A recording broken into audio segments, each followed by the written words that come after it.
You need to try these weapon skills if you play the Trickster Vocation in Dragon's Dogma 2. Have you business with the guild, sir?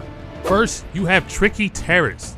This skill creates a fake floor that you can place at the edges of a cliff to trick enemies into walking off to their death. And just like in its name, it's kind of tricky to set up. You do have to have a little pre-planning when you're using this skill, because when you're in the heat of battle, it's not really smart to use this one.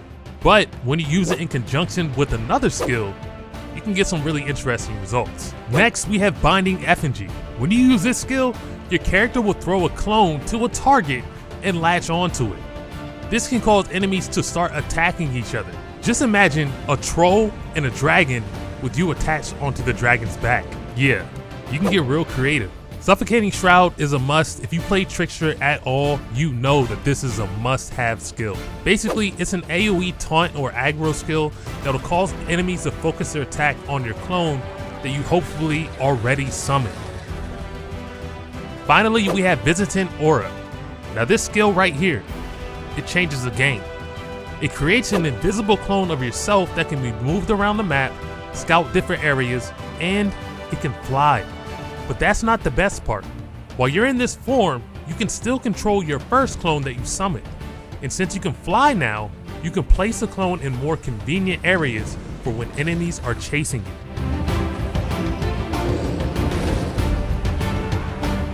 On to the core skills. The ones that I typically use are Metal for physical defense, Through for additional carry weight, Endurance for increased stamina, Vitality for increased max health, Sustainment for augments to physical defense and magic defense of pawns, and Ascendancy for augments to strength and magic of pawns. Now because this class does no damage at all, you're gonna need some pawns to help you out. What I like to run is one thief, a mage or a healer, and a sorcerer. The thief and the sorcerer will be your DDs or your damage dealers. The mage is a healer, and the trickster will be the tank, because not only can it summon a clone, it can take a ton of damage. Now the whole mission of the trickster is to keep all the enemies focused on the clone while your team wipes everybody else out. It's important to note that your clone does take damage and will disappear if it takes too much.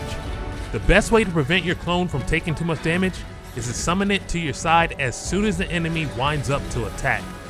For most monsters, the enemies will be locked into an attack animation even if you pull the clone away. This is also really smart to do if you're near the edge of a cliff, but just make sure that you get a hit in on the monster to get some experience before they fall off. You can get real creative with this class by trying out different styles and strategies to get rid of your enemies. Now let me know down in the comments if you've been having fun with the trickster, and if so, what are some of the ways you've been taking enemies out? If you enjoyed this one and learned something new, hit that like and subscribe button, bang on that notification bell. I'll catch you on the next one.